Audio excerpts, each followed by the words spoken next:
Good morning, friends. In today's video, I actually wanted to talk about something I felt convicted in the last week, something I need to grow in, and something that was really encouraging to me and that I'm excited to grow in. So I hope that this encourages you, maybe even convicts you and gets you thinking as it did for me.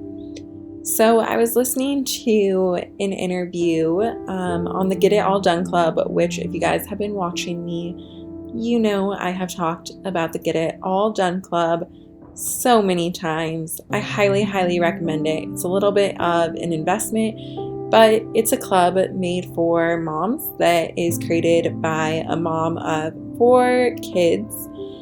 But she is the daughter of a mom of 11 kids, and then that mom is the daughter of like 10 or so kids herself, and there's just a wealth of knowledge from the both of them.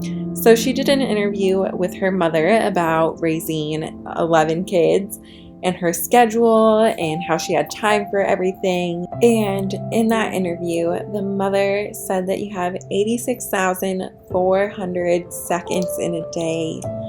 And it's so important to have vision, because vision is going to impact how you spend your seconds.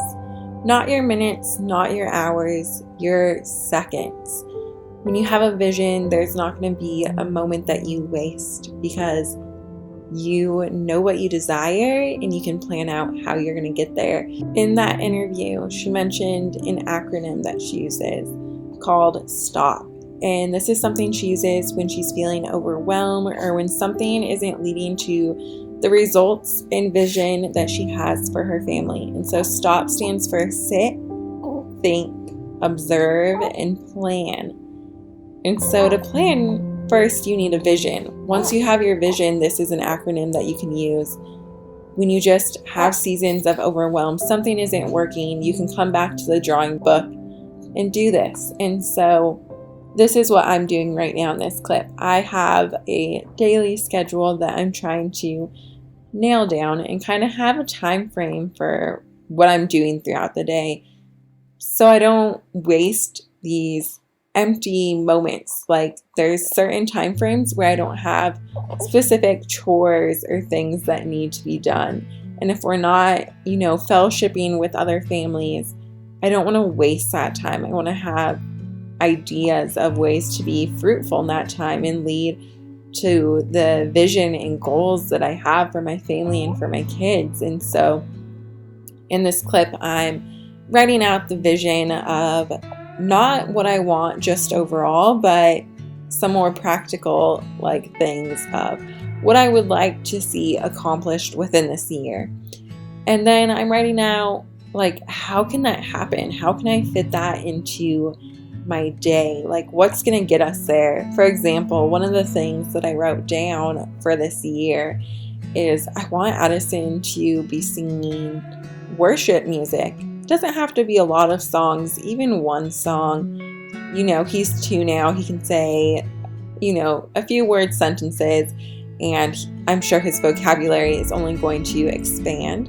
He doesn't even have to know the song by heart, but I want him to be singing along to worship music. And so I was thinking, okay, what's a practical way that I can make that happen? And that's, maybe listening to worship music every morning, and listening not to necessarily even worship music that is my favorite, but a worship song that he can easily sing along to. Put a few of those on my playlist that are biblical and good and still teach good things, but that are easier for him to also just sing with and worship God through. Another area I really want my husband and I to focus on this year and coming years is making our time in the evening, our free time when we aren't fellowshipping with other families, intentional.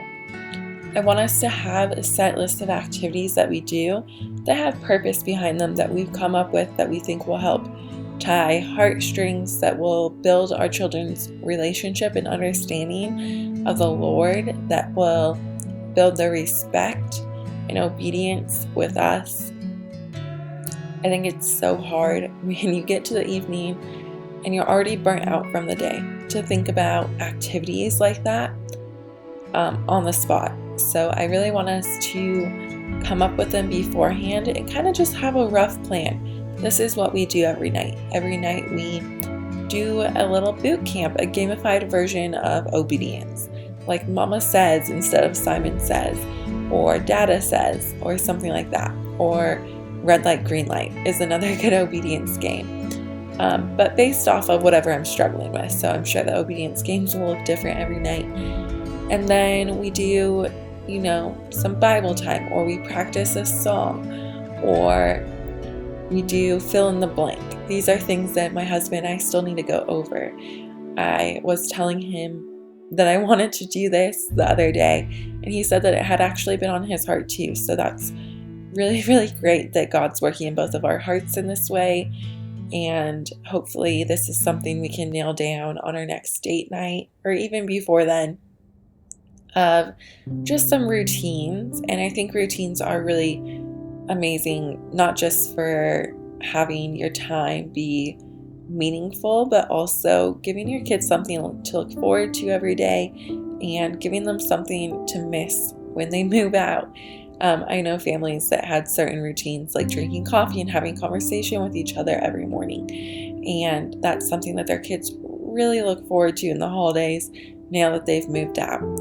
Or singing songs together as a family, and that's another thing that their kids really look forward to during the holidays when they visit. So routines not only create intentionality while your kids live in the house, but they create an atmosphere and something to miss when they move out. And so I really want us to just focus on what are some purposeful, meaningful things that we can establish as routines in the evening, because that's free time that we both have with our children that isn't being used in a bad way necessarily. We save TV for the weekends, so we aren't just all sitting in front of a TV, but it's not being used super intentional. Realizing these areas that I want to focus in on and get vision for, and starting to plan that vision has really excited me for motherhood and homemaking again. It brings back all the purpose behind, why am I doing dishes? Why am I cleaning the toilet? Why am I, making this meal? It puts purpose behind it when you have vision, and everything has so much more value, and nothing really is mundane when you see the reason behind why you're doing it. I hope this video has encouraged you as well.